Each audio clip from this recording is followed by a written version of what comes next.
Hello बच्चों, welcome to ज्ञान मंथन एजुकेशन। आज हम 12th फिजिक्स के सेकेंड चैप्टर के न्यूमेरिकल्स सॉल्व करने वाले हैं, जो काफी इंपॉर्टेंट न्यूमेरिकल्स हैं। बोर्ड के पिछले ईयर में क्वेश्चन पूछे भी गए हैं। तो चलिए शुरुआत करते हैं हम हमारे आज की वीडियो की।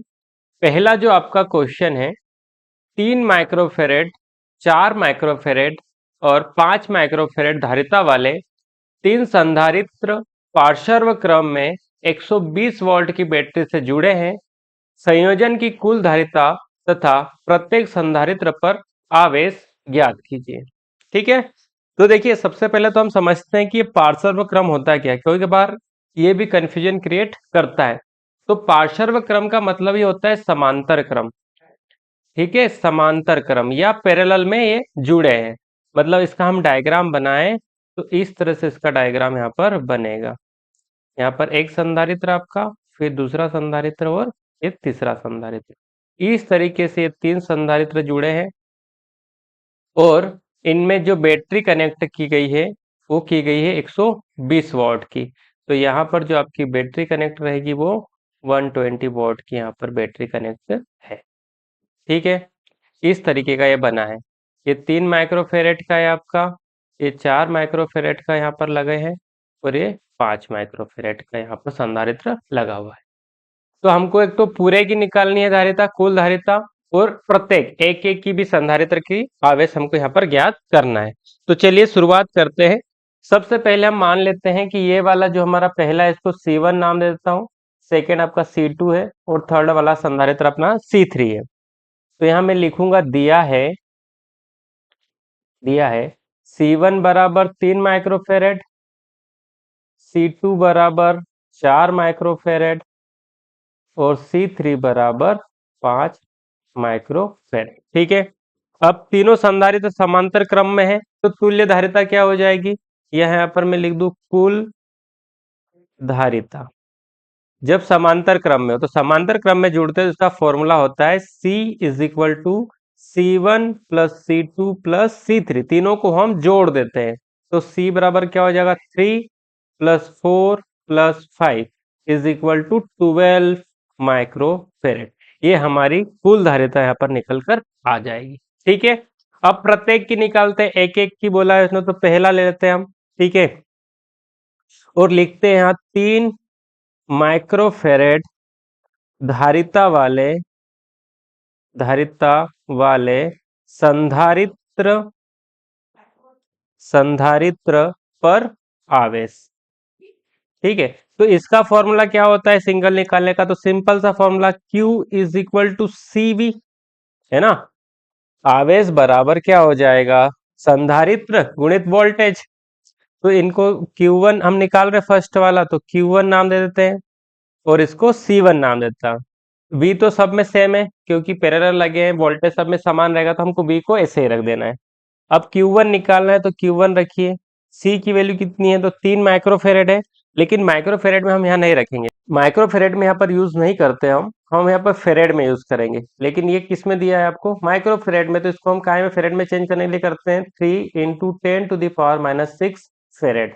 ठीक है, ऐसे इसको भी लिख देंगे 4 इंटू 10⁻⁻6 फेरेड और इसको भी आप लिख देंगे 5 इंटू 10⁻⁻6 फेरेड। ठीक है, तो मैं ये वाली फेरेड वाली वैल्यू यहाँ पर यूज करने वाला हूँ। तो लिखूंगा यहाँ पर 3 इंटू 10⁻⁻6 और V की वैल्यू कितनी है 120, हमको दे रखा है कि V बराबर कितना है 120 वोल्ट है, तो यहाँ पर रख देंगे 120। 120 का मल्टीप्लाई 3 में करेंगे तो ये हो जाएगा आपका 360। ठीक है, भारतीय 36, 360 इंटू 10⁻⁻6। अगर मैं ये वाला जीरो यहाँ से हटा देता हूँ तो मैं इसको कैसे लिख सकता हूँ, इसको लिख सकता हूँ Q1 बराबर 36 इंटू 10⁻⁻5 कूलम। ठीक है, आवेश को कूलम में लिखते हैं इसलिए मैंने इसको कूलम में लिख दिया। ये पहला वाला आ गया। अब सेम टू सेम सेकेंड वाले के साथ करेंगे, Q2 बराबर C2V। इसमें ज्यादा टाइम नहीं लगाना आपको, Q2 हो गया, C की वैल्यू कितनी है 4 है तो 4 इंटू 10⁻⁻6 इंटू 120। ठीक है, अब 120 का गुणा 4 बार करेंगे तो कितना आएगा 480, तो 480 गुणित 10⁻⁻6, एक पॉइंट आगे बढ़ा देना, तो 480 को क्या लिख देंगे 48 गुणित 10 की घात -5 कूलम। ठीक है, ये Q2 की वैल्यू। ऐसे ही आप किसको निकाल लेंगे, थर्ड वाला Q3 बराबर C3V। यहाँ पर भी सीधा मान रखेंगे Q3 की वैल्यू में, तो 5 इंटू 10⁻⁻6 इंटू 120। 120 का गुणा 5 बार करेंगे तो कितना आ जाएगा, 600। 600 गुणित 10⁻6। अब 2 पॉइंट हटा देना आप इस बार, तो क्या लिख देंगे, 6 गुणित 10 इसमें से क्या हो जाएंगे, 2 कम, तो 10⁻4 कूलम। ठीक है, इस तरीके से आप इसको सॉल्व कर लेंगे। ये हमने सारा न्यूमेरिकल यहाँ पर कर लिया है और सबके आंसर भी हमारे आ गए। ठीक है, पूछा गया क्वेश्चन है, बहुत ही सिंपल इस टाइप के क्वेश्चन आते हैं, तो आपको इस तरह के क्वेश्चनों की प्रैक्टिस कर लेने हैं। मैंने पहले चैप्टर के बहुत सारे न्यूमेरिकल करवाए हैं, उसकी मैंने प्लेलिस्ट बना ली है, आपको डिस्क्रिप्शन बॉक्स में मैं दे दूंगा लिंक उसकी, तो आप वो भी वीडियो सारे देख लीजिएगा। चलिए अब बढ़ते हैं हम नेक्स्ट क्वेश्चन पर। हमारे अगला क्वेश्चन है हमारा, 3 माइक्रोफेरेड धारिता वाले 3 संधारित्रों को किस प्रकार जोड़ा जाए कि परिणामी धारिता 9 माइक्रोफेरेड हो जाए, और सेकंड दिया है 4.5 माइक्रोफेरेड हो जाए। तो चलिए देखते हैं। 3 हमारे पास संधारित्र है, पहले वाले में तो कुछ नहीं करना है ना। तीनों को अगर हम समांतर क्रम में जोड़ते तो क्या हो जाएगा, 3 + 3 + 3 9 हो जाएगा, ऐसा ही। तो पहले वाले में तो हमको सिंपल सा कुछ नहीं करना है, सीधा लिख देंगे कि तीनों संधारित्रों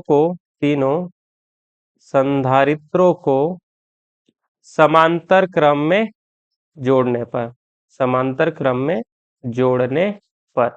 अब समांतर क्रम में अगर इनको हम इस तरीके से जोड़ देते हैं, एक यहाँ पर, फिर सेकंड, फिर थर्ड, ठीक है, इस तरीके से। ये आपका कौन सा क्रम है, समांतर क्रम। अगर ऐसे आप जोड़ते हो तो क्या होता है, इसका फॉर्मूला सीधा बन जाता है, C बराबर C1 + C2 + C3। बस वैल्यू रख दो आप, 3 3 है सबका, तो 3 + 3 + 3 कितना हो गया, 9। तो पहले का आंसर तो हमारा यही आ जाएगा कि तीनों को हम कैसे जोड़ेंगे, समांतर क्रम में जोड़ देंगे। अब चलते हैं सेकंड वाले पे। अब सेकंड वाले पर हमको दिमाग लगाना पड़ेगा कि 4.5 माइक्रोफेरेड होना चाहिए। ठीक है, तो अब क्या करते हैं, हम पहले दो को तो हम जोड़ते हैं श्रेणी क्रम में। ठीक है, पहले दो को किस में जोड़ते हैं, श्रेणी क्रम में, क्योंकि इसको ऐसे ही जोड़ेंगे तो वैल्यू आएगी नहीं। तो अब हम दोनों को क्या जोड़ देते हैं, इस तरीके से श्रेणी क्रम में। पहले दोनों को किस में जोड़ा, श्रेणी क्रम में। तो इसका क्या फॉर्मूला होता है, इस तरह से होता है, 1/C + 1/C1 + 1/C2। तो 1/3 + 1/3। अब इसका एलसीएम लूंगा तो कितना आ जाएगा, 3। अब 3 से 3 कैंसिल तो 1, इधर भी 3 से 3 कैंसिल तो 1, क्या हो गया, 2/3। 2/3 आया है, 1/C का है ना, 1/C। अगर C को ऊपर ले जाता हूं मैं, अगर C को ऊपर ले जाऊंगा, इसका उलट गुणित कर दूं, तो C' ऊपर, तो इधर की वैल्यू भी क्या हो जाएगी, उलट गुणित हो जाएगी। 3 ऊपर चला जाएगा, 2 नीचे आ जाएगा, तो 3/2। इसको सोल्व करेंगे तो कितना आ जाएगा, 1.5 माइक्रोफेरेड।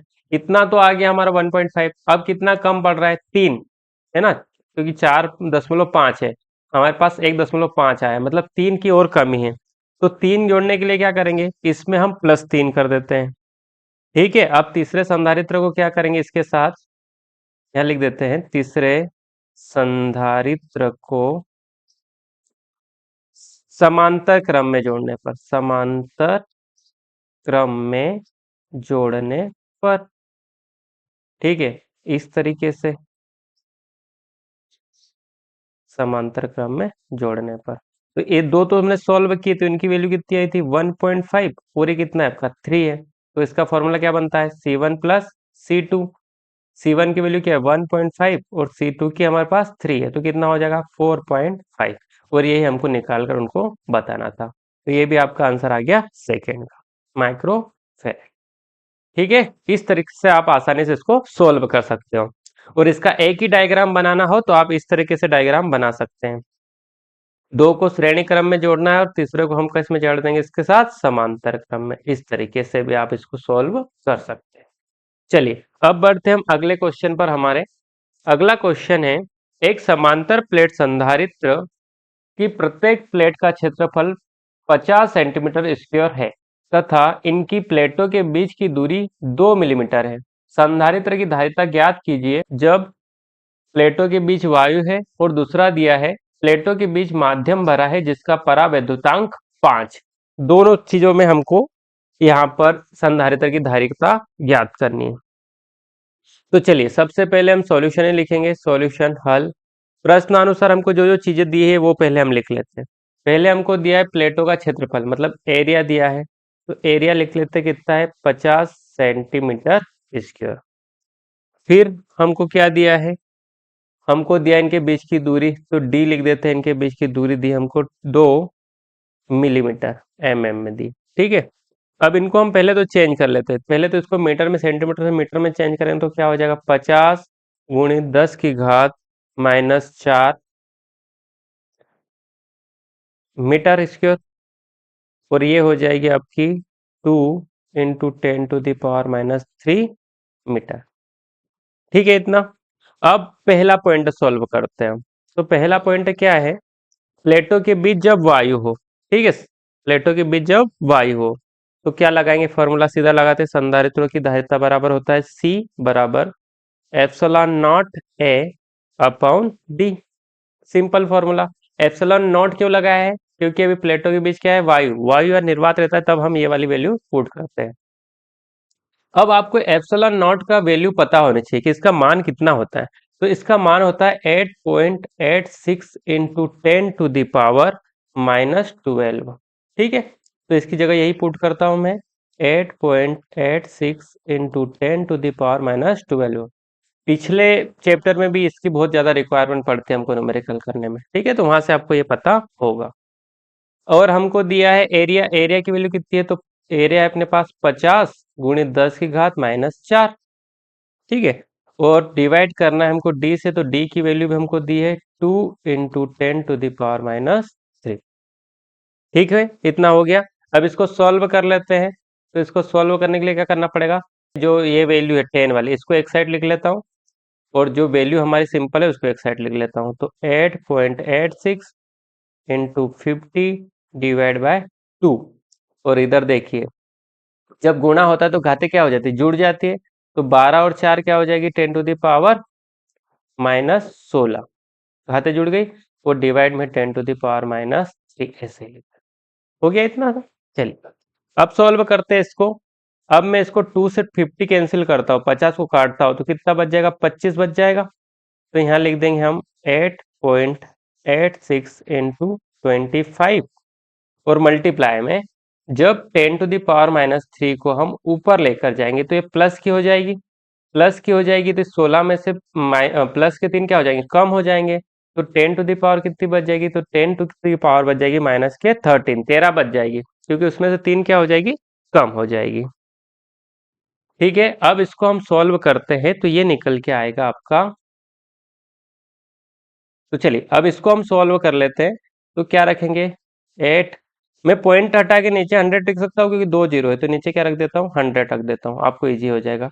886 इंटू 25, और डिवाइड में कितना है मेरे पास, 100 है।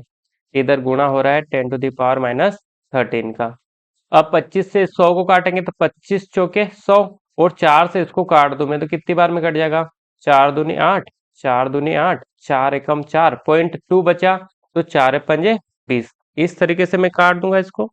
तो क्या बच के आया मेरे पास वैल्यू है 221.5 इंटू 10⁻⁻13।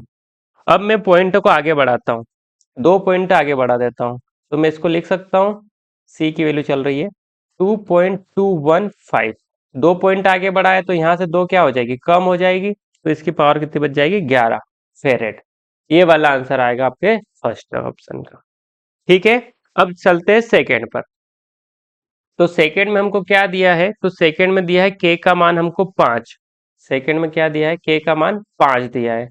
तो हम फॉर्मूला लगाते हैं डायरेक्ट, सी बराबर के epsilon not a upon D.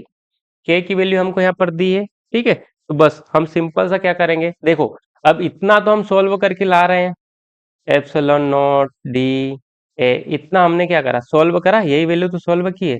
तो कितना मान आया, ये मान निकल के आया, उसमें हम 5 से क्या कर देंगे, मल्टीप्लाई कर देंगे, क्योंकि के का मान क्या है 5, और जो हमने निकाला उसको रख देंगे 2.215 इंटू 10⁻⁻11। ठीक है, इतना सा रख देंगे। अब बस आप इसमें क्या कर दीजिए, इससे मल्टीप्लाई कीजिए, तो कितना हो जाएगा, 5 का 5 में करेंगे तो 25, 5 कितने बच जाएंगे, कैरी 2, फिर 5 एकम 5 और 2 7, ठीक है, फिर आगे करेंगे 5 दूनी 10 की शून्य, और हासिल का कितना बच जाएगा आपका 1, फिर 5 दूनी 10 और 1 11, तो 11.075 इतना क्या आ गया हमारे पास। इसको सॉल्व करने पर वैल्यू आ गई, इधर बचा 10⁻11। अब मैं क्या करता हूँ, पॉइंट को आगे बढ़ाता हूँ, तो 1.1 लिख दूँ इसको, तो यहाँ लिखता हूँ मैं 1.107 इंटू 10⁻10, क्योंकि एक पॉइंट आगे बढ़ा है इसलिए यहाँ पर क्या आ जाएगा 10 आ जाएगा, फेरेट आंसर। ठीक है, इतना सिंपल सा क्वेश्चन होते हैं। तो वीडियो अच्छा लगा हो तो लाइक कर लीजिएगा, चैनल को सब्सक्राइब कर लीजिए और दोस्तों के साथ भी शेयर कर दीजिएगा। और भी महत्वपूर्ण आपको न्यूमेरिकल पे मिलते रहेंगे, मिलेंगे नेक्स्ट वीडियो में, तब तक के लिए धन्यवाद।